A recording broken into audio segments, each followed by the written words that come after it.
Caner Universe, it's Caner Tip Tuesday. And today, let's answer the question, what should you currently, right now, what should you be working on with your cane?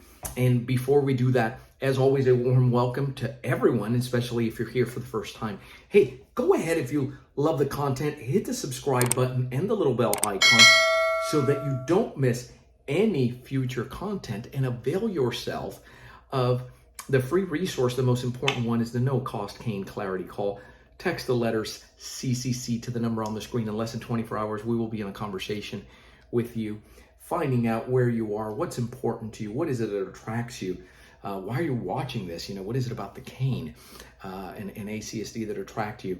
And we will give you an action plan, answer all your questions. It's going to save you tons of time, funds, and the frustration of trying to figure this out all on your own. And then you have free resources in the way of the private Facebook groups. Just request entry. They will let you right in and we'll see you on the inside.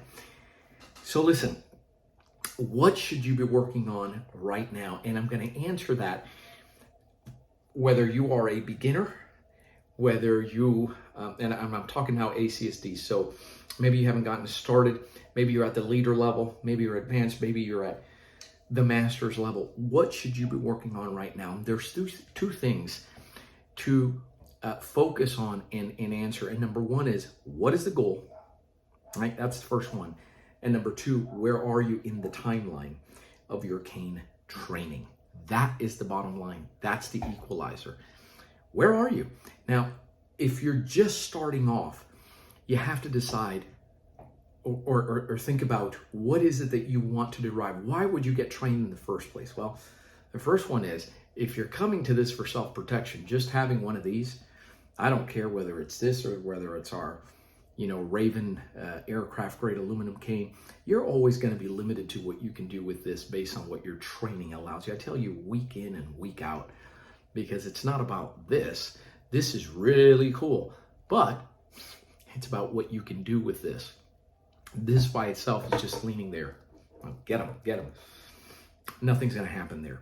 Are you more into the self-protection aspect of it, or are you more attracted into the movement and you're looking to do something that is different, that is engaging, that is fun in order to get in shape? And the way our cane training system does that is very unique, because it truly is integrated mind and body. It is a form of brain training, a form of coordination, a form of enhancing your balance, your kinesthetic sense, all these things. So let me go step by step there.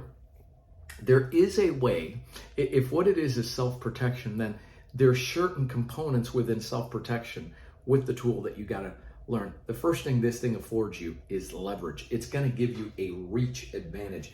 So initially in your training, one of the things that you want to focus on is how to maintain the ideal distance for you with this tool. Say, well, there are applications that are done in close quarters. Yes, there are. But ideally, you're going to keep somebody at a distance. And equally as important is to increase your awareness and bring up your verbal skills and your mental training and the strategy so that you avoid problems in the first place. Let me say that again. So everybody thinks this is all about, and we get that. Those are the physical components, but the mental verbal component, it's three things. It's not just physical. Mental, verbal, physical. When you integrate everything, that is what's going to allow you to make the proper decisions. And ultimately, it would require no physical contact. If it does, and you're going to destroy anything, as per ACSD, you're going to destroy the attack itself, right? What the opponent is trying to mount with the intent to do harm, destroy that. Throw a wrench in that, and not necessarily destroy the attacker whenever possible. That is ACSD philosophy, cane flow, SV, regardless of the curriculum that you're going with.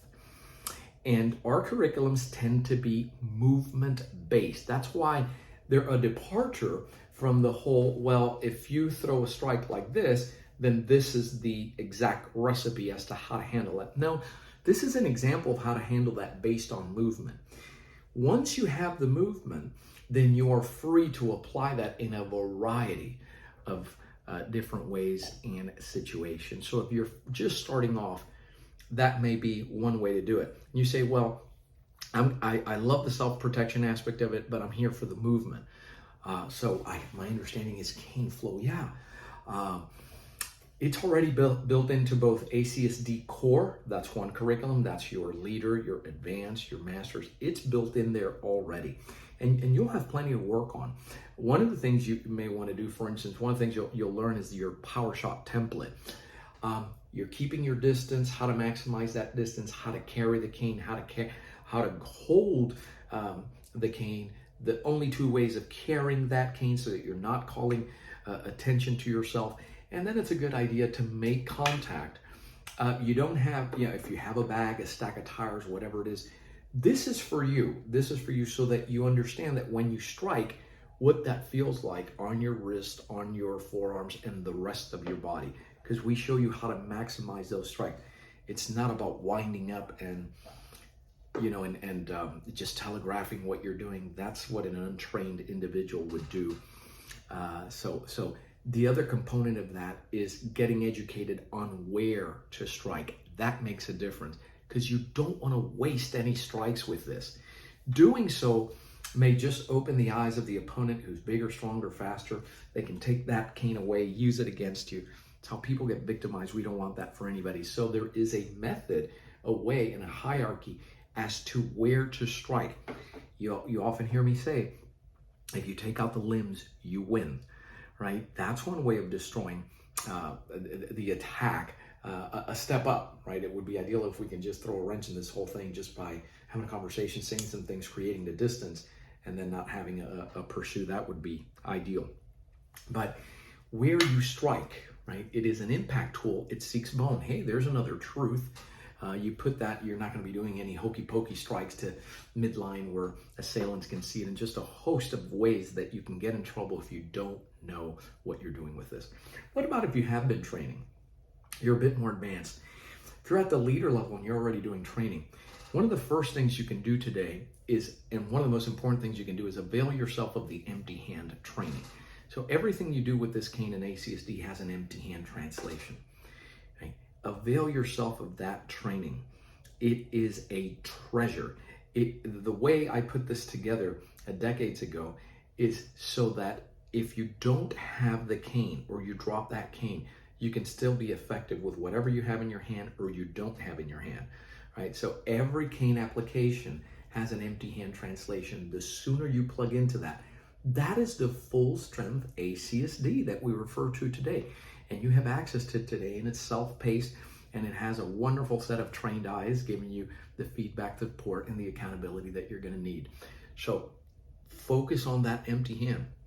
If you're in advance, same thing.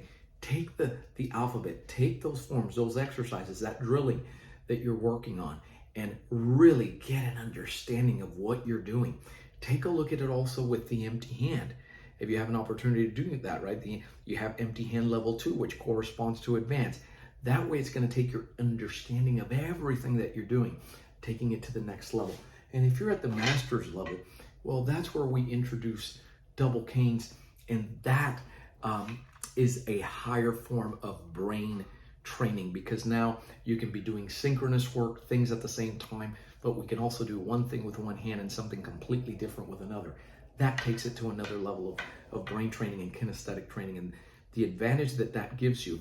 And again, you can't be thinking linear with ACSD. It's just the kinesthetic ability of having to deal with multiple assailants, keeping everybody in your 10 and 2.